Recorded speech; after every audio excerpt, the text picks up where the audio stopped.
Krishna. Hare Krishna, Hare Krishna, Krishna Krishna, Hare Hare, Hare Ram, Ram Ram, Hare Hare. Hare Krishna, Hare Krishna, Krishna Krishna, Hare Hare, Hare Ram, Ram Ram, Hare Hare. Hare Krishna, Krishna Krishna, Hare Hare. Hare Ram, Ram Ram, Hare Hare. Hare Krishna, Krishna Krishna, Hare Hare. Hare Ram, Ram Ram, Hare Hare. Hare Krishna, Krishna Krishna, Hare Hare. Hare Ram, Ram Ram, Hare Hare. Hare Krishna, Krishna Krishna, Hare Hare. Hare Ram, Ram Ram, Hare Hare. Hare Krishna, Krishna Krishna, Hare Hare. Hare Ram, Ram Ram, Hare Hare. Hare Krishna, Krishna Krishna, Hare Hare. Hare Ram, Ram Ram, Hare Hare. Hare Krishna, Krishna Krishna, Hare Hare. Hare Ram, Ram Ram, Hare Hare. Hare Krishna, Krishna Krishna, Hare Hare. Hare Ram, Ram Ram, Hare Hare. Hare Krishna, Krishna Krishna, Hare Hare. Hare Ram, Ram Ram, Hare Hare. Hare Krishna, Krishna Krishna, Hare Hare. Hare Ram, Ram Ram, Hare Hare. Hare Krishna, Krishna Krishna, Hare Hare. Hare Ram, Ram Ram, Hare Hare. Hare Krishna, Krishna Krishna, Hare Hare. Hare Ram, Ram Ram, Hare Hare. Hare Krishna, Krishna Krishna, Hare Hare. Hare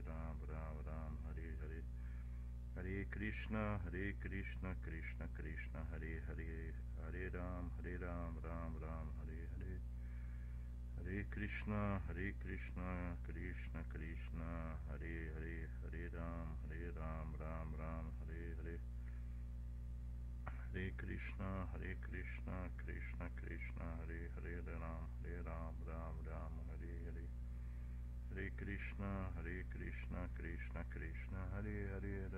Hare Ram, Ram Ram, Hare Hare.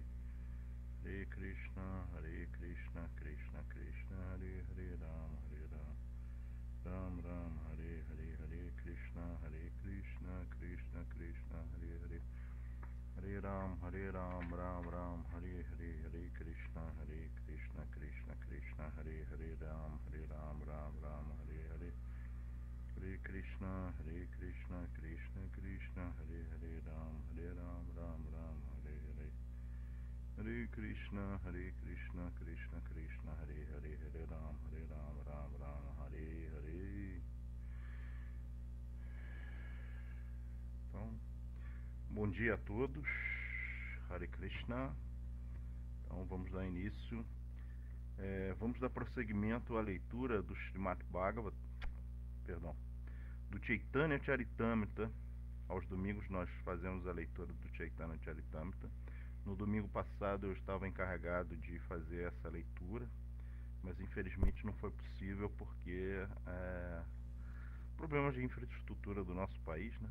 Eu fiquei sem luz e sem internet. Então, mas vamos começar a fazer a leitura do Chaitanya Charitamrita, cantando o mantra que é necessário cantar. Jaya Jaya Sri Chaitanya Jaya Nityananda. Jaya Jaya Sri Chaitanya Jaya Nityananda. Jaya Advaita Chandra Jaya Gaura Bhakta Vrinda. Jaya Advaita Chandra Jaya Gaura Bhakta Vrinda. Jaya Jaya Sri Chaitanya Jaya Nityananda. Jaya Jaya Sri Chaitanya Jaya Nityananda. Jaya Advaita Chandra Jaya Gaura Bhakta Vrinda. Jaya Advaita Chandra Jaya Gaura Bhakta Vrinda. Então, nós vamos fazer a leitura dos versos 129, 130 e 131. Adi Lila, o capítulo é o capítulo 7, intitulado O Senhor Chaitanya sob 5 aspectos. Ok? O som tá perfeito, tá bom. Se alguém que estiver assistindo puder me dar um feedback, eu agradeço. Então vamos fazer a leitura do verso 129. Sarvasraya Ishvarera Pranava Udesha Tatvamasi Vakya Hayavedera Ekadesha. Então, tradução palavra por palavra. Sarva, Ashraya, o reservatório de tudo. Ishvarera, a suprema personalidade de Deus. Pranava, ou Onkara, a sílaba Om, né? O mantra Om. Udesha, intenção. Tatvamasi, o mantra védico Tatavamasi, tu és o mesmo. Vakya, afirmação. Raya, torna-se. Vedera, da literatura védica. Ekadesha, compreensão parcial. Tradução. É a intenção da Suprema Personalidade de Deus apresentar o Pranava, o Onkara, como reservatório de todo conhecimento védico. As palavras Tat, Tvan, Asi são apenas uma explicação parcial do conhecimento védico. Significado dado por Sua Divina Graça C. Bhaktivedanta Swami Prabhupada. Tatuan Asi significa: tu és a mesma identidade espiritual. Esse é um termo que é muito usado pelos impersonalistas, e eles usam esse termo, né? Tatuan Asi, para definir que eles são Brahman. Eu sou Brahman. Né? Então, verso 130. Pranava Mahavakyam Tahakariya Chadana Mahavakyakari Tatvamasirastapana. Tradução. O Pranava, Onkara, é Mahavakya, Mahamantra, nos Vedas. Os seguidores de Shankaracharya encobrem isso para enfatizar sem autoridade o mantra Tatvan Asi. Significado de Sua Divina Graça a C. Bhaktivedanta Swami Prabhupada. Os filósofos mayavadis enfatizam as afirmações Tat Tvan Asi, So Aham e etc., mas não enfatizam o verdadeiro Mahamantra, Pranava, Onkara. Portanto, eles deturpam o conhecimento védico. Eles são os maiores ofensores aos pés de lótus do Senhor Chaitanya Mahaprabhu, aos pés de lótus do Senhor. Chaitanya Mahaprabhu diz claramente que Mayavadi Krishneya Paradi. Os filósofos Mayavadi são os maiores ofensores ao Senhor Krishna. O Senhor Krishna declara Tanaham Dvashata Tanaham Dvashata Kruran Samsare Eshu, Naradaman, Kshipami, Ajasram, Ashubam, Asuri, Shu, Eva, Yonishu. Aqueles que são invejosos e malévolos, que são os mais baixos da humanidade, eu os precipito no oceano da existência material, em diversas espécies de vidas demoníacas. Bhagavad Gita 16:19. A vida sob formas demoníacas aguarda os filósofos mayavadis após a morte, pois eles têm inveja de Krishna. Quando Krishna diz na Bhagavad Gita 9:34 que Mamana Bhava Mad Bhakto Madhyadi Man Namaskuru, ocupa tua mente sempre em pensar em mim, oferece-me reverências e adora-me. Um acadêmico demoníaco diz que não é a Krishna que devemos nos render. Esse acadêmico já sofre nessa vida e terá que sofrer novamente na próxima, caso nessa vida não complete o sofrimento a ele prescrito. Devemos ser muito cautelosos para não invejar a suprema personalidade de Deus. Portanto, no próximo verso, Sri Chaitanya Mahaprabhu afirma claramente o objetivo dos Vedas. E o verso 131: Sarva Veda Sutre Kare Krishnera Abhidana Mukhya Vritti Chadi Kaila Lakshana Vyakyana. Todos os sutras e textos védicos destinam-se a compreender o Senhor Krishna, mas os seguidores de Shankaracharya encobriram o significado verdadeiro dos Vedas com explicações indiretas. Nos Vedas, significado dado por sua divina graça Seva Bhaktivedanta Swami Srila Prabhupada. Nos Vedas se diz Vederamayane Chaiva Purane Bharate Tatha Adva Ante Chamadye Chahari Sarvatra Giyate.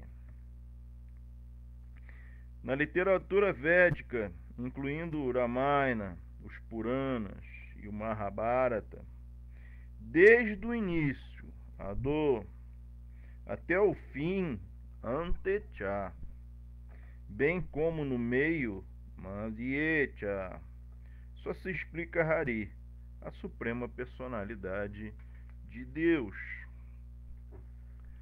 Om Gyana Timirandasya Gyananjana Chalakaya Chakshuru Militandena Tasmai Sri Gurave Namaha Sri Chaitanya Manovistam Staptam Yana Bhutale Swayana Upahakada Mahyanda Dati Swapadantikam Vanderam Siguru Siuta Padakamalam Siguru Vaishnavam Cha Sirupam Sagrajantam Sahaganara Gunata Vitantam Sadivam Sadvaitam Savadutam Parijana Sahitam Krishna Chaitanya Devam Sirada Krishna Padam Sahagana Lalita Sri Vishakam Vitam Cha.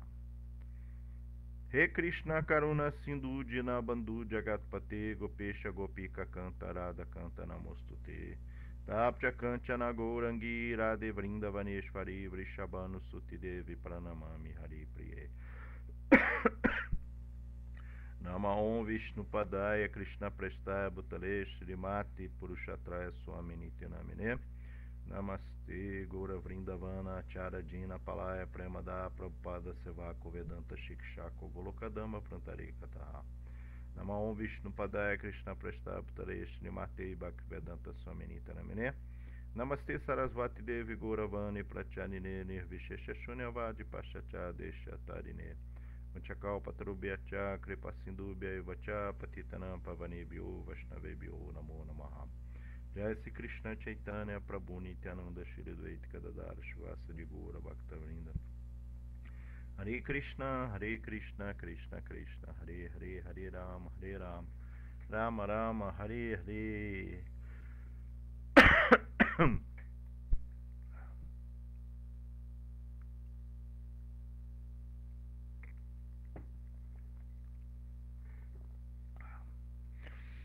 Então, Srila Prabhupada aqui, ele afirma, existem alguns conceitos nesses versos aqui, provavelmente outros palestrantes falaram isso em outros domingos, eu próprio já falei isso anteriormente, né? Sobre os Mayavadis, né? Obviamente que eles não se autodenominam Mayavadis, eles se autodenominam Advaita Vedanta, né? Então, existem 6 escolas de conhecimento e que são as 6 escolas que estão ligadas aos Vedas, né? Que é Yoga, a psicologia, Nyaya, que é a lógica, Sankhya, que é você compreender a diferença entre matéria e espírito, né? Mimamsa, que é você compreender o caminho do Dharma, né? Vaisheshika, que é o atomismo, e Vedanta, que é a conclusão dos Vedas, e dessas escolas é a que revela a suprema personalidade de Deus, que revela o conhecimento último, né? O Tattva, né? Então Vedanta ela foi sistematizada por Vyasadeva, né? Essa grande personalidade, e que tem o nome de Krishna Dvapayana Vyasa. Dvapayana porque ele nasce no meio de um rio, né? Numa ilha no meio de um rio, né? Ele, na verdade, ele é uma expansão do próprio Senhor Narayana do mundo espiritual, né? De Vaikunta. Existem muitos Vyasas. Em diversas eras você vai ter Vyasas. Vyasa significa editor. Ele é o responsável por fazer a edição desse conhecimento, né? Especialmente ali na virada da Dwapara Yuga para Kali Yuga. Ele é responsável por compilar o conhecimento védico e transportar o conhecimento védico para a forma escrita, né? Então, Vyasa, ele é responsável por fazer isso, e o conhecimento que chega até hoje para a gente é um fragmento daquilo que Vyasadeva fez, né? É dito que originalmente eram 4.000 Upanishads, todas compiladas por Vyasadeva, das quais chegou para nós hoje 108, mais ou menos, né? Então, muita coisa se perdeu, né? Aí é o processo de Kali Yuga, né? A coisa vai se perdendo, né? Os livros vão se perdendo, né? Pra gente ter uma ideia, por exemplo, existe um livro que os devotos leem muito, é o Brahma Samhita. Hare Krishna. O Brahma Samhita, ele são os hinos de glorificação do Senhor Brahma a Krishna, especialmente Govinda, né? Govinda, que é a pessoa original, que é o objeto do amor dos Gaudiya Vaishnavas, que somos nós, da nossa tradição. Então, esse livro, ele tinha mais de 100 capítulos, mas o que chegou para nós hoje, e que é o que nós temos, é somente o 5º capítulo desse livro, né? E que foi resgatado por Sri Chaitanya Mahaprabhu. Quando Sri Chaitanya Mahaprabhu peregrina ao sul da Índia, ele consegue uma cópia desse livro, né? desse capítulo especificamente, e é o que chegou aos dias de hoje, né? E que estabelece, são as palavras do Sr. Brahma, estabelecendo que Govinda Adi Purusha, que Govinda, ele é a origem de todas as encarnações, né? Então, a literatura védica, então, qual é o trabalho de Vyasadeva, né? O que Vyasa faz? Vyasa é dito que originalmente só existia um único Veda, né? Só existia um único Veda. E o que esse Veda ele era? Eram hinos de glorificação à verdade absoluta, né? A Deus. Então, o que Vyasadeva ele faz? E era transmitido de forma oral, né? Por quê? Porque em eras passadas as pessoas, os habitantes desse planeta aqui, eles tinham uma memória melhor do que a que temos, né? Então é dito que em Dwapara Yuga e nas eras anteriores, a pessoa só precisava ouvir algo uma única vez e ela nunca mais se esquecia daquilo, né? Imagina, perfeição, né? E a gente hoje aqui, se a gente for tentar lembrar o que a gente comeu no domingo passado, a gente não lembra. A gente não lembra de um monte de coisa. Alguém fala alguma coisa pra gente, 20 minutos depois a gente já esqueceu. Então, Vyasadeva, sabendo disso, porque Vyasadeva ele era dotado, né, sendo a Suprema Personalidade de Deus também, uma expansão da Suprema Personalidade de Deus, Vyasadeva ele era dotado de uma siddhi, de um poder místico. Ele conseguia ver fatos do passado e conseguia ver fatos do presente em qualquer parte do planeta e conseguia ver fatos do futuro. Então Vyasadeva ele tinha a visão de todo o tempo. Então Vyasadeva, sabendo que em Kali Yuga as pessoas perdem a capacidade de compreender, de armazenar conhecimento, ele resolve cumprir a sua missão compilando esses Vedas na forma escrita, né? Então ele pega esse conhecimento, esse único Veda original, e ele divide esse Veda em 4 Vedas, que é o Rig Veda, o Sama Veda, o Atharva Veda e o Ajur Veda, né? E eles são, na verdade, resumos desse Veda original, né? E eles são hinos védicos para a glorificação do Senhor. O que Vyasadeva ele faz depois? Ele começa a compilar uma série de literaturas, né, e que são a explicação filosófica dos hinos que estão presentes nesses Vedas, né? A explicação filosófica. São chamados de Upanishads. Essa palavra Upanishad, Upa significa sentar, significa literalmente sentar para ouvir, né? Porque é uma coisa muito interessante, porque o conhecimento védico você não deve buscar ele sozinho ali, tentar interpretar sozinho. Você deve ouvir ele da boca de um mestre espiritual. Por quê? Porque o mestre espiritual é a pessoa que tem a inteligência espiritual para poder explicar o que está presente ali.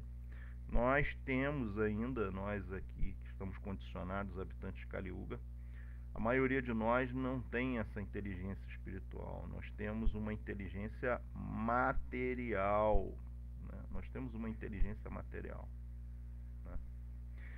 Mas à medida que a gente vai praticando sadhana, né, o cantar do Mahamantra Hare Krishna e associação com devotos, estudando essa literatura, tomando prasada, adorando a deidade, aos poucos a gente vai desenvolvendo essa inteligência espiritual, e aí a gente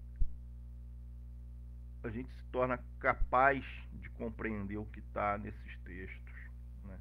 Então o mestre espiritual é a pessoa que, depois de tendo praticado muito sadhana, né, praticado o processo de vida espiritual, ele desenvolveu essa capacidade, né, essa inteligência espiritual, Buddhi, e que em alguns momentos Srila Prabhupada chama de inteligência intuitiva.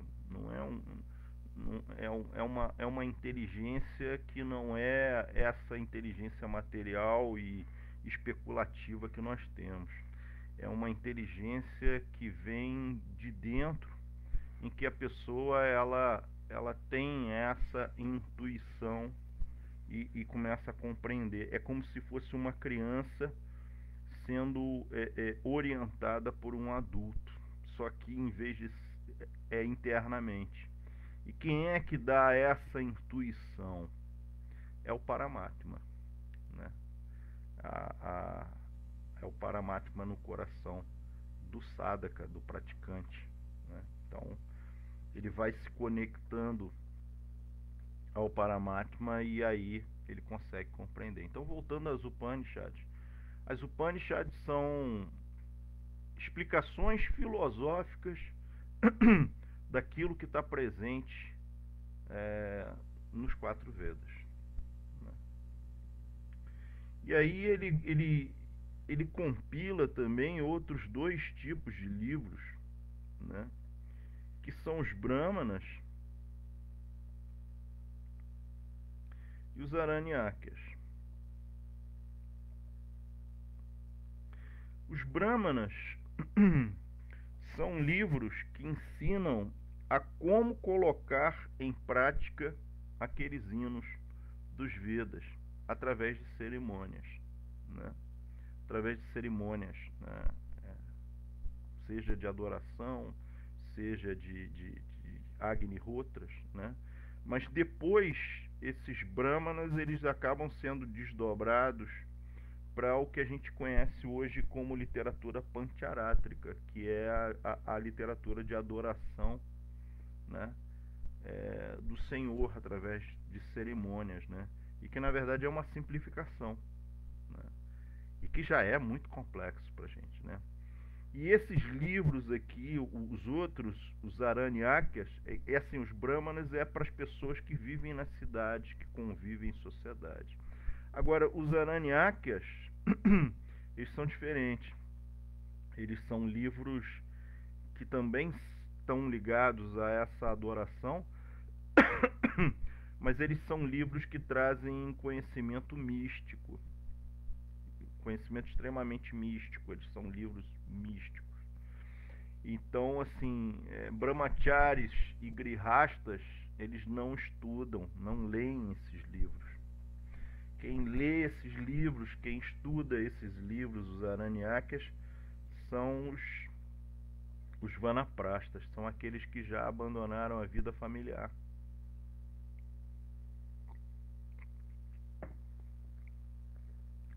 E esse é um conhecimento tão hermético que é lido nas florestas. A pessoa só lê na floresta, assim, isolado de tudo, né? E tomando cuidado para que grihastas e outras pessoas não tenham acesso a essa literatura, né? Então, durante a vida, a pessoa ela começa como brahmachari, estudante celibatário, depois ela se torna um grihasta e ela vai se purificando, né, para que quando ela chegar à idade de vanaprastha, ela possa estar qualificada para estudar esse tipo de livros, né, que são os Aranyakas. Então nós temos ali os Vedas, as Upanishads, os Brahmanas e os Aranyakas, né? E esse conjunto aqui, né, depois desse conjunto aqui, Vyasadeva ele finalmente escreve um outro livro chamado Brahma Sutra, ou como a gente conhece, o Vedanta Sutra. Vedanta Sutra ele é um resumo que Vyasadeva faz do conhecimento presente nas Upanishads, né? Agora, tanto esse conhecimento que está presente nas Upanishads quanto o conhecimento que está presente no Vedanta Sutra, ele não é destinado a pessoas comuns, não é destinado a pessoas que são muito eruditas, principalmente brahmanas, pânditas. Por quê? Porque tanto o Vedanta Sutra quanto as Upanishads é um conhecimento filosófico muito complexo, muito enigmático, assim, enigmático. Então a pessoa precisa ter muita erudição, muito conhecimento da gramática sânscrita, tem que conhecer bem os termos, assim. Então é muito difícil compreender, assim, o que está presente nas Upanishads, né? Aqui muito poucas pessoas conseguem compreender o que está escrito ali. Muito poucas pessoas têm essa qualificação para interpretar o que está presente nas Upanishads, né, e no Brahma Sutra, no Vedanta Sutra, né. Então Vyasadeva, ele sabendo disso, ele misericordiosamente, ele começa, então esses livros aqui é chamado de Shruti, ou seja, é aquilo que foi revelado, né? É a base da filosofia de Vedanta. E a filosofia Vedanta, que é essa escola, o principal livro ali é o Vedanta Sutra. O Vedanta Sutra é o principal, é a fonte dessa explicação. Mas Vyasadeva, assim como ele não... A literatura védica, ela não se destina a uma classe específica de pessoas. Ela se destina a todas as pessoas, porque Krishna ele estende a sua misericórdia para todo tipo de pessoa, né? Para todo tipo de natureza, né? Para todo tipo de nível, para todo tipo de ashram e para todo tipo de varna, né? Varna para Kshudras, para Vaixas, para Kshatras e para Brahmanas, não é só para uma classe de pessoas. Então Vyasadeva ele começa a compilar outros livros, né? Um desses livros é o Mahabharata,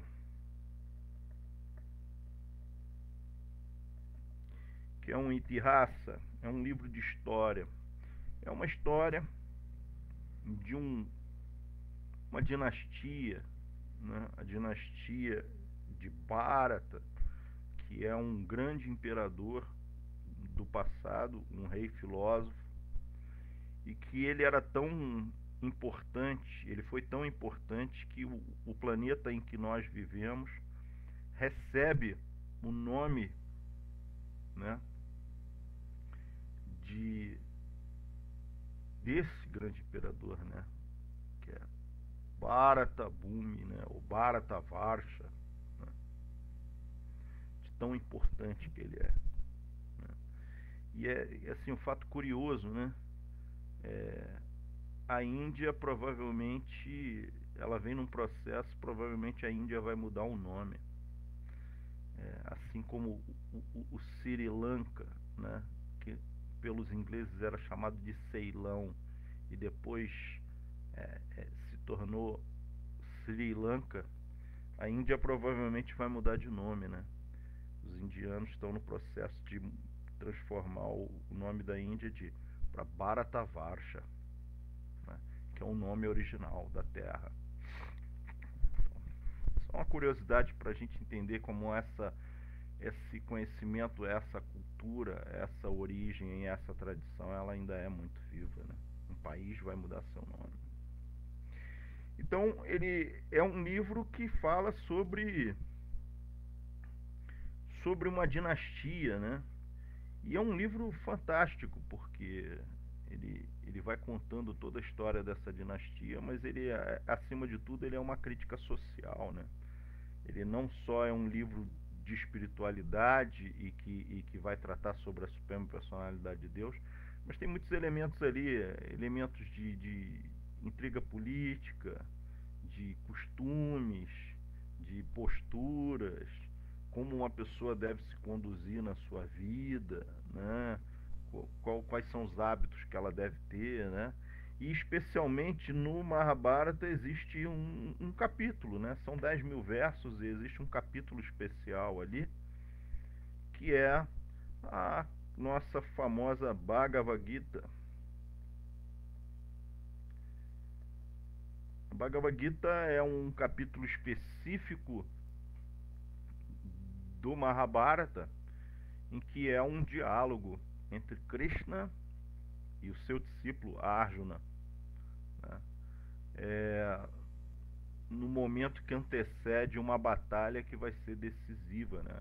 Na verdade uma batalha entre as forças do bem e as forças do mal, né? Ou as forças da luz e a força das trevas, ou a batalha entre aqueles que têm propensão à espiritualidade e aqueles que são somente materialistas, né?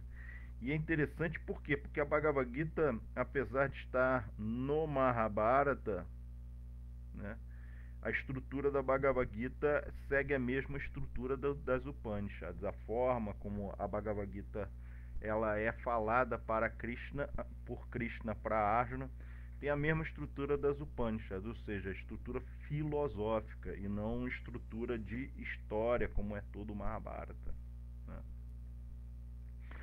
Então, a Bhagavad Gita ela é o terceiro conjunto, o terceiro elemento da filosofia Vedanta. Então, a filosofia Vedanta, e aí a filosofia Vedanta que foi estabelecida por Vyasadeva e reconfigurada por Shankaracharya lá no século VIII. Shankaracharya é que traz de volta a filosofia Vedanta, né? Ele estabelece que a base da filosofia Vedanta são 10 Upanishads específicas, as principais, o Vedanta Sutra e a Bhagavad Gita. Esses três fontes de conhecimento, essas 10 Upanishads, o Vedanta Sutra e a Bhagavad Gita, é chamado Pastananatraya, ou seja, é a fonte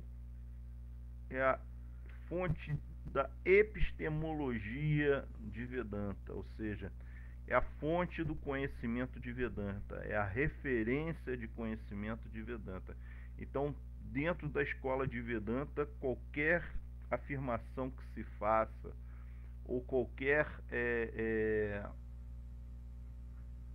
coisa que vai ser escrita, ela tem que ter como base e referência e citação esse Pastananatraya, né? Quem estabelece isso? É Shankara, né? Shankara lá atrás, no século VIII, né? Mas Vyasadeva, ele não satisfeito ainda, o que ele faz? Como ele estava escrevendo para pessoas com naturezas diferentes, de ashrama diferentes, ele escreve um conjunto de livros que são chamados de Puranas. E que esses daqui já não fazem mais parte do Shruti, mas faz parte do Smriti. Smriti significa aquilo que foi lembrado, né? Ou seja, ele não é uma revelação direta como as Upanishads ou como Vedanta, né? Ou seja, mas é assim, são histórias e que foram escritas por Vyasadeva. Mas não são historinhas, são histórias reais, né? Como Vyasadeva ele tem visão do passado, visão do presente, visão do futuro, Vyasadeva ele escreve livros de histórias. Mas para que essas histórias? Essas histórias é para as pessoas que não tinham a capacidade de compreender essas Upanishads. São pessoas que não são brahmanas, que não têm essa capacidade cognitiva que os brahmanas e os grandes rishis tinham, né? Ou seja, nós, né? Então os Puranas é para as pessoas comuns, né? O Mahabharata também, ele escreveu para pessoas comuns, né? Então, os Puranas são histórias de coisas que aconteceram, mas cada Purana, cada história, ela remete a um verso ou vários versos das Upanishads. Então são histórias que têm uma moral da história, né? Então são histórias que sempre remetem a um conhecimento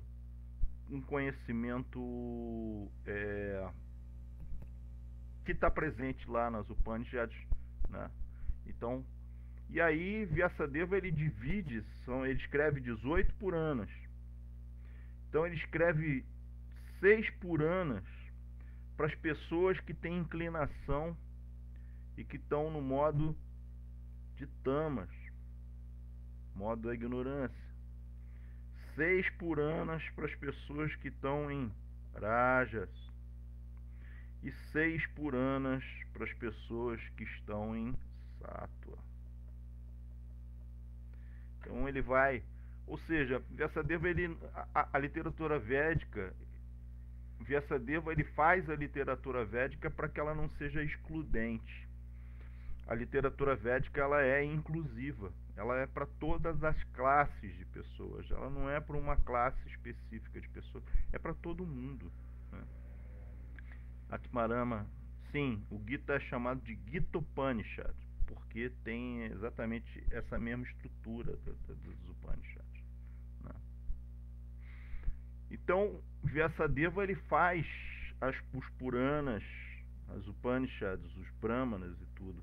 E aí ele vai explicar em cada um desses para um tipo de pessoas, né? Então, assim, existem pessoas que gostam desse mundo material aqui. Elas gostam desse mundo material. Elas gostam de desfrutar do mundo material, né? Na verdade, a maioria de nós é assim, né? Nós que fazemos parte da tradição de Bhakti, a gente já compreendeu que o propósito mais elevado da vida é Bhakti Yoga. Mas a gente ainda tem muita contaminação, muitos desejos materiais, né? Mas existem pessoas que esses desejos materiais eles são completamente desenfreados, né? E que se ela tentar desfrutar diretamente dessas delícias do mundo material, né? Ela vai acabar se afundando cada vez mais na energia material e aí ela vai se degradando, né? Então o que Vyasadeva ele faz? Ele escreve esses Puranas, né? Com o propósito de que as pessoas elas façam o processo de karma, que é de desfrute material, mas de forma regulada. Assim, não adianta proibir. Você quer desfrutar do mundo material? Então faça de forma regulada. Então ele começa a explicar, né, que tudo tem uma reação. Então, se você quer um desfrute material, se você quer alguma coisa, você deve fazer isso de forma regulada. Por que disso?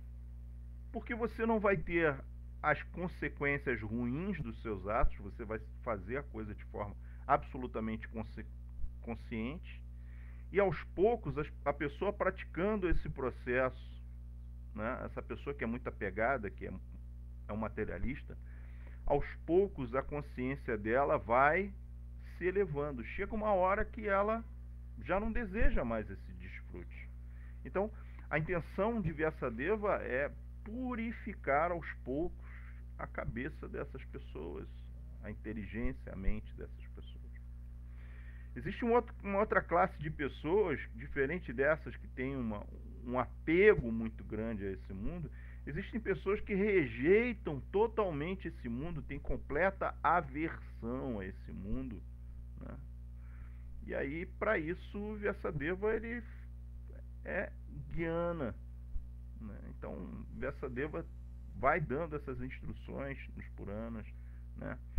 Jnana, como você se libertar desse mundo e etc, né?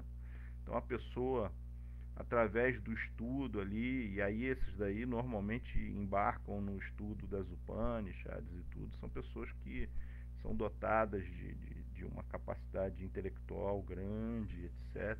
Só que o processo de Jnana você tem que praticar completamente isolado de tudo, né? E é um processo assim muito difícil, né? O processo de Jnana pode ser esse processo dos impersonalistas, né? Que é neti, é negar esse mundo, ir tentando negar esse mundo, né? E é muito árido. Ou o processo que é praticado no yoga, né? Em que você vai ali, o processo de meditação, né? Para você elevar a tua consciência e sair daqui desse mundo, né? Então, isso aí é o processo de Jnana, né? Mas depois de explicar isso tudo, explicar cerimônias, explicar toda uma série de coisas, o que Vyasadeva se sente muito insatisfeito, né? Ele, apesar de ter escrito tantas coisas, ele se sente completamente insatisfeito assim com o que ele produziu, né?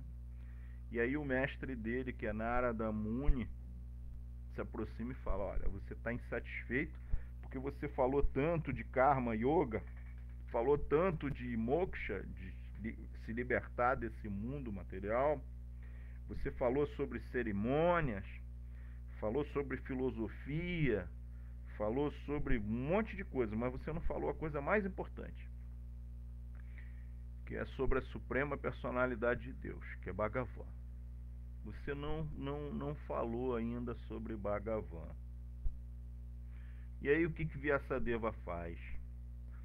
Ele escreve o livro que é a obra-prima de Vyasadeva. É o ápice de toda essa obra, de toda essa literatura védica, é o livro mais importante, que é o último livro que Vyasadeva escreve. É o livro que Vyasadeva coloca toda a sua energia criativa, em que ele coloca todo o seu amor, que é o Srimad Bhagavatam.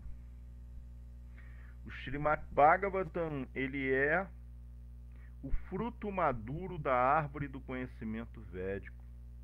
E ele é, na verdade, o próprio Vedanta. Ele é a conclusão de todos os Vedas. E que estabelece que Ete Chansaka Lahapunsa Krishnastu Bhagavan Swayam, que de todas as encarnações, de todas as manifestações, que Krishna é a origem de tudo. Que Krishna é a personalidade original, né? Então, é dito também que Vyasadeva, ele escreve o Srimad Bhagavatam, o Srimad Bhagavatam, ele é o comentário desse livro, o Vedanta Sutra, que é um resumo das Upanishads. Então, é como se Vyasadeva ele tivesse pego o Vedanta Sutra, né, que é um conhecimento muito árido, e aí ele vai pegando cada verso do Vedanta Sutra Ele busca, com a sua visão mística, uma história, e aí não é uma história qualquer, ele vai buscar uma história que está relacionada à suprema personalidade de Deus ou às suas diversas encarnações nesse mundo, e ele vai descrever a história, esse passatempo da suprema personalidade de Deus, né? Remetendo sempre a um conceito filosófico que está presente no Vedanta Sutra. Então, por isso que ele é o comentário, porque quando a gente lê qualquer livro, a Bhagavad Gita, por exemplo, a gente lê a Bhagavad Gita e logo depois vem o comentário de Srila Prabhupada, em que Srila Prabhupada está explicando aquele verso, né? De que forma que Vyasadeva faz o comentário do Vedanta Sutra? Ele pega os versos do Vedanta Sutra e ele vai contando uma história. Por quê? Porque para nós que somos habitantes de Kali Yuga, compreender através de filosofia pura é muito difícil. Mas as histórias, elas entram na nossa cabeça, a gente consegue se lembrar das histórias e a gente reflete sobre essa história e a gente acaba compreendendo qual é a moral da história, qual é o conceito filosófico que está ali presente. Mas mais ainda do que isso, o Bhagavatam não é só um livro de histórias, ele é um livro de histórias de coisas que realmente aconteceram ou que ainda acontecerão, né? E que estão relacionados à suprema personalidade de Deus. Então, como a gente ouve essas histórias sobre a suprema personalidade de Deus, isso não somente dá muito prazer para nós, muito prazer, porque a gente está ouvindo sobre o Senhor, mas também isso vai purificando e vai limpando o nosso coração da sujeira. Então veja como Vyasadeva ele foi piedoso, né? Ele foi piedoso e foi misericordioso ao nos dar o Srimad Bhagavatam, que é o comentário do Vedanta Sutra. É a forma como nós podemos compreender a conclusão do Vedanta Sutra. Ok? Então, agora, quando Srila Prabhupada está falando aqui, né? Ele está falando sobre que a forma como os filósofos mayavadis enfatizam as afirmações Tat Tvam Nasi Soham, mas não enfatizam o verdadeiro Mahamanta Pranava. Portanto, por deturparem o conhecimento védico, eles são os maiores ofensores aos pés de lótus do Senhor. Chaitanya Mahaprabhu diz claramente que Mayavadi Krishna é Aparadi, ou seja, que os filósofos Mayavadis são os maiores ofensores ao Senhor Krishna. Por que disso nesse comentário? Porque apesar de todo o conhecimento védico apontar que o objetivo de todos os Vedas é compreender a suprema personalidade de Deus, Krishna, os Mayavadis não querem isso, né?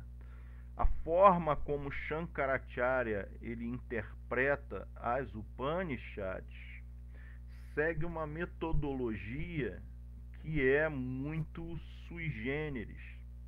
É uma metodologia que os Vaishnavas não concordam. Então, nós que somos Vaishnavas, quando nós lemos as Upanishads, lemos a Bhagavad Gita, nós entendemos que todos os versos ali que foram dados por Vyasadeva, eles são literais. Então, tudo que está presente ali é literal. Você tem que aceitar aquilo do jeito que está escrito. Ok? Agora, Shankaracharya ele utiliza uma hermenêutica diferente. Shankaracharya ele formula uma teoria, é a chamada teoria do Brahman, em que Shankaracharya ele diz que a origem de tudo é o Brahman pessoal, que Deus, ele é uma energia, é somente uma energia, né? E que a origem de tudo é essa energia, a energia amorfa, né? É uma energia, é só uma energia, assim. Ele é sem qualificações, é o inefável, é aquele que você não pode definir, né? Então, é assim, Yato vacho nivartante aprapya manasa saha. Assim, essa é um dos versos que está no Taittiriya Upanishad que os impersonalistas falam, né? Que Brahman é aquilo que as palavras não podem expressar e a mente não pode alcançar, né? Então eles estabelecem Nirguna Brahman, ou seja, que Nirguna ele não tem qualificações, ele não tem forma, ele não pode ser visto, ele não pode ser ouvido. E aí eles estabelecem que nós também somos Brahman, né? E que só o que existe é Brahman, que Brahman é uma energia transcendente a esse mundo material, e que nós, como é que eles explicam a nossa existência? Eles explicam que na verdade nós também somos Brahman, né? Que eu sou Brahman, você é Brahman, todo mundo é Brahman. Aí o mestre Mayavadi, ele acaba dizendo assim: mas eu já tenho a compreensão de que eu sou Brahman, ao passo que você tem que chegar a essa conclusão de que você é Brahman, que tudo é Brahman. E aí como eles explicam esse mundo material? Eles dizem que esse mundo material ele é Maya, é apenas uma energia, né? É uma ilusão, né? E que nada do que está à nossa volta existe. Essa mesa aqui não existe, esse computador não existe, a parede aqui atrás não existe, que tudo isso é ilusório. Tudo que existe é Brahman, é só Brahman. É chamada teoria Vivartavada, ou seja, teoria da ilusão, né? E aí por que Mahaprabhu, e é Chaitanya Mahaprabhu que chama eles assim de Mayavadis, né? Por que é Mayavadi? Porque eles explicam que Maya é essa energia, né, ilusória. E que aí, assim, a coisa não faz muito sentido, porque assim, se Brahman é tudo e todo poderoso, né, e nós somos Brahman, como é que Brahman todo poderoso ele fica preso na sua energia? Então, se Brahman fica preso na sua energia,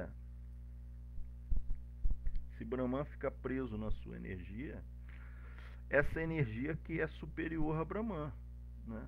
Então, por isso Mayavadis, ou seja, que na verdade eles indiretamente eles estão dizendo que a coisa mais poderosa não é Brahman, mas Maya, que são chamados versos Nirguna, que definem a verdade absoluta, né, como sendo sem qualificações, sem qualidades, sem forma, amorfo, etc. São os versos Nirguna. E existem os versos chamados versos Saguna, ou seja, que mostram Deus, ou a verdade absoluta, como tendo forma, como tendo qualidades, né? A gente vai ver isso num verso, né, que é do Katha Upanishad. Drishyate Tvam Agrayaya Buddhya, ou seja, esse verso fala: Brahman pode ser visto pelos videntes com a mente concentrada. Então, assim, se você pode ver Brahman, significa que Brahman não é desprovido de qualidades, não é desprovido de forma, que não é desprovido de, né? Então, a grande diferença entre os Vaishnavas e os Mayavadis é que os versos que são nirguna, os mayavadis, eles aceitam literalmente. Ó, eles falam assim, ó, o verso que é nirguna, esse verso aqui, ele é o que é. Agora, quando aparece um verso como esse que eu acabei de citar, que é saguna, aí eles falam que não. Olha só, está dizendo isso, mas não é bem assim. Aí precisa ser interpretado. Então, assim, todos os versos que convêm à teoria deles, eles são literais. Agora, o verso que não convém, aí ele tem que interpretar. Tem que interpretar. Que bonitinho, né? Então, tudo que me convém é literal. Tudo que não me convém não é bem assim, eu tenho que adaptar. E eles fazem isso com toda a literatura védica, com tudo. Então, por isso que é ofensivo, porque, na verdade, eles estão distorcendo as palavras de Vyasadeva. Isso é especulação mental. Os Vaishnavas, não. Os Vaishnavas entendem que todos os versos das Upanishads e dos Vedas são literais. Tanto os Nirguna quanto os Saguna. Por quê? Porque nós entendemos que Deus, a verdade absoluta, se manifesta em 3 aspectos, né? Isso está presente num verso do Srimad Bhagavatam. Brahmeti parameti meti Bhagavan iti. Então, assim, que a verdade absoluta, ela se apresenta em 3 formas. Ela se apresenta como a forma mais importante, que é Bhagavan, que é a suprema personalidade de Deus, que é Krishna, Govinda. E que esse Brahman que os Mayavadis falam, né? Então, toda vez que os versos são Saguna, está se referindo a Bhagavan. Quando o verso ele é Nirguna, ele está se referindo ao Brahman pessoal. Mas se Chaitanya Mahaprabhu explica que esse Brahman pessoal, ele nada mais é do que somente a refulgência de Bhagavan.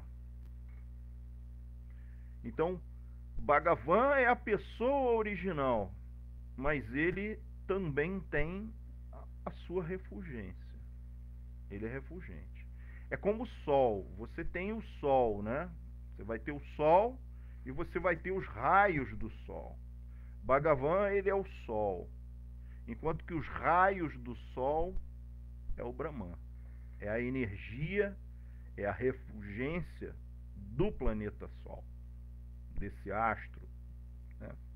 Então, e o terceiro aspecto é Paramatma, que é o Senhor imanente em tudo, em que ele penetra toda a criação material. Então, Chaitanya Mahaprabhu, ele explica que não é que o mundo não exista, e que até certo ponto dizer que só existe Brahman, isso é verdadeiro.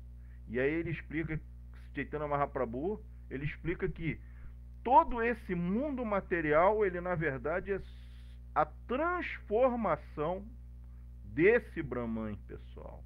E aí Chaitanya estabelece em contraponto a Vivartavada, que é que nada disso existe, Chaitanya Mahaprabhu estabelece a teoria Parinamavada, em que todo esse mundo material nada mais é do que uma transformação do Brahman pessoal. Então ele é real, ele existe. Mas nós dizemos também que ele é irreal, por quê? Porque para a filosofia Vaishnava, real é somente aquilo que é eterno. E esse mundo material ele está em constante transformação. A coisa mais presente nesse mundo é a impermanência. Então aquilo que é impermanente, ele não é real. Ele não é real para a eternidade, mas ele existe. Ok? Então veja que são duas visões, são duas escolas de Vedanta. Uma escola de Vedanta é a Advaita Vedanta, de Shankaracharya, e a outra é a Vaishnava Vedanta, em que tem como seu maior representante Sri Chaitanya Mahaprabhu, e que é a pessoa que consegue conciliar os versos Nirguna e os versos Saguna, explicando perfeitamente e dando toda essa conclusão. Mas Sri Chaitanya Mahaprabhu ainda introduz mais elementos. Por quê? Porque Sri Chaitanya Mahaprabhu, ele é o próprio Krishna, ele é a suprema personalidade de Deus, Sri Krishna, que se manifesta nesse mundo, né? E diferente do que algumas pessoas podem afirmar de que ele não é Sri Krishna, né?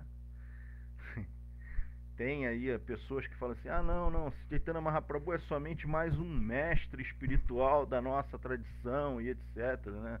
Tem essa especulação, assim como os Mayavadis, eles especulam. Existem pessoas também que às vezes são Vaishnavas e por causa de problemas que têm, etc, eles acabam especulando, né, sobre isso, né? Mas assim, aqui no Srimad Bhagavatam, e que foi escrito há 5.000 anos atrás, e Chaitanya Mahaprabhu veio há 500 anos atrás, tem aqui no 11º canto, no capítulo 5, no verso 32, o verso 32, ele profetiza a vinda de Krishna a esse mundo, né? Então o verso é Krishna Varnam Tvasha Krishnan Sangha Pangastra Parshadan Yagya Sankirtana Prayair Yajati Risumedasa. Então aqui nesse verso é assim, ó, os ensinamentos Narada é que fala. Narada Muni que está revelando que na era de Kali as pessoas inteligentes executam o canto congregacional para adorar a encarnação de Deus que constantemente canta os nomes de Krishna. Embora não tenha a tez morena, ele é o próprio Krishna. Seus associados, servos, armas e companheiros íntimos o acompanham. Então, assim, a pessoa que fala assim, não, eu já estudei muito e já procurei e não tem nenhuma referência na literatura védica de que se Chaitanya Mahaprabhu é o próprio Krishna, essa pessoa não estudou o suficiente e ela só está especulando. É só especulação, né? Então por isso que Srila Prabhupada ele fala que os Mayavadis eles são ofensores. Por que são ofensores? Porque não somente porque eles não estão dando crédito à Suprema Personalidade de Deus, aceitando que Bhagavan é a Suprema Personalidade de Deus, mas também porque através da especulação que eles fazem, eles desencaminham as pessoas. Eles acabam afastando as pessoas da Suprema Personalidade de Deus, Sri Krishna. Não à toa, né, que se Chaitanya Mahaprabhu, né, no Chaitanya Charitamrita, tá lá, Chaitanya Mahaprabhu ele fala um verso: Mayavadi Basha Shunile Raya Sarva Nasa. Chaitanya Mahaprabhu fala assim: se alguém ouve o comentário de um personalista, ou seja, explicações de um personalista, tudo pode ser destruído. Então, o Chaitanya Mahaprabhu, ele alerta para que a gente tome muito cuidado com as nossas associações, com aqueles para quem a gente vai buscar esse conhecimento. Por quê? Porque uma pessoa que é muito hábil, ela tem muita habilidade em dar explicações, ela pode acabar distorcendo o sentido das palavras dos Vedas, e aí isso aí vai entrar na cabeça da pessoa e a pessoa vai começar a pensar isso também. Da mesma forma que essa pessoa que eu acabei de citar, que gravou um vídeo falando que chegou à conclusão que Sri Chaitanya Mahaprabhu é Deus. Quem fala esse mantra do 11º canto é Karabhajana Rishi, exatamente. Mas que originalmente ele já tinha ouvido isso de Narada Muni, né? Mas enfim. Mas muito obrigado aí, Prabhu Paravyoma. Quem fala o mantra do 11º canto do Srimad Bhagavatam é Karabhajana Rishi. Então a gente tem que tomar muito cuidado com as associações, com quem a gente se associa, né? E assim, muitas vezes é dito que o que a gente está fazendo aqui é filosofia, né? Então, na filosofia existe muita margem para quê? Para especulação mental. Então, a filosofia é o exercício do pensar, né? Mas assim, o que a gente está praticando aqui não é filosofia, né? É teologia. Filosofia é o conhecimento que é obtido através da especulação mental. Teologia é a ciência de você estudar aquilo que foi revelado. Então, aquilo que é revelado, já está ali. Então, todos esses textos são textos teológicos e que têm uma base filosófica. Mas o ponto principal não é a filosofia. A filosofia aqui é só um instrumento para a teologia. A filosofia, ela não é um fim em si mesmo, né? Porque senão aí começa a abrir margem para a pessoa fazer especulação e cada um dá a sua opinião. Na área de teologia não tem essa de tenho a minha opinião é essa. Não, né?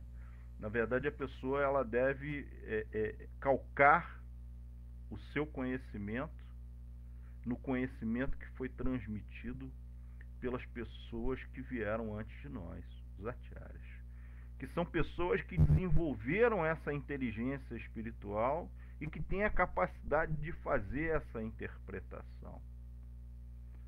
Mas como é que eu vou aceitar isso? Aí depende de Shraddha, existe de fé. Em quem que você vai depositar a sua fé? Eu deposito a minha fé nas palavras de Vyasadeva e na nossa sucessão discipular. Existem pessoas que depositam a sua fé nas palavras de um especulador, né? O resultado pode não ser muito bom, né?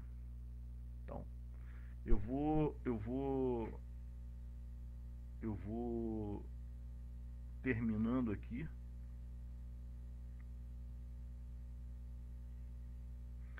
Eu vou encerrando aqui, porque a gente já avançou bastante.